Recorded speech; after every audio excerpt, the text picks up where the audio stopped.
And now, a little recognised zombie film, The Living Dead at the Manchester Morgue. Cast your mind back to the days of October 2012 AD. Mark Gatiss releases the sequel to his fantastic History of Horror series with the follow-up, Horror Europa. The documentary charts horror films in Europe throughout the 20th century and is well worth checking out. But this image of a zombie staggering through the Lake District really stuck in my mind, and not just because it's a Night of the Living Dead reference. They're coming to get you, Barbara. Actually, it was conceived to just be a knockoff of Romero's original, but in colour. But I think it manages to become its own thing, and it's still thematically relevant today. Two hippies, George and Edna, are believed to be on a killing spree that is actually caused by reanimated corpses that have been raised by a new experimental pesticide. Naturally, the film has a very strong environmentalist through line. George leaves Manchester for the countryside to escape the overwhelming industrial influence of the city. We see large cooling towers, litter, and people wearing masks to not breathe in the car exhausts. In comparison, the deep green countryside is vast and open. Nothing could ever go wrong there. The versatility of the zombie makes it a particularly useful metaphor in horror movies. They've represented everything from consumerism, absent parents,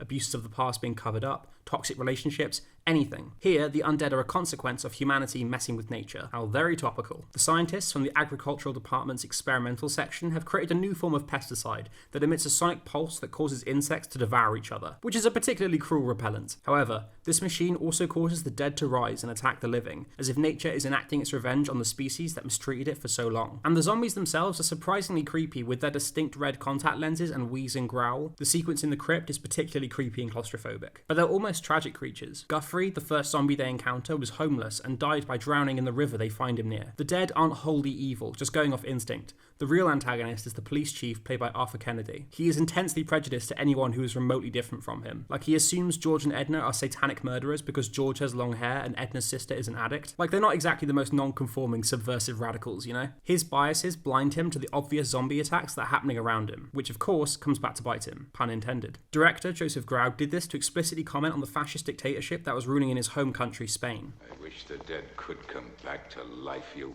bastard, because then I could kill you again. Be careful what you wish for, big boy. Fascists, ignoring the imminent apocalyptic danger that our misuse of nature has caused because of their desire for power and hatred of anyone different. Where have I heard that before? When the film was released in other markets, it went through a series of title changes. In the US, it was retitled Breakfast at the Manchester Morgue, Let Sleeping Corpses Lie, and Don't Open the Window. In Spain, it was Don't Disturb the Sleep of the Dead, and in Italy, it was Where Are You From? The many title changes inspired the backstory for Edgar Wright's Grindhouse trailer, Don't. All in all, this is a real underrated treat. Some of the acting isn't great, but the subtext and zombies make this worthwhile.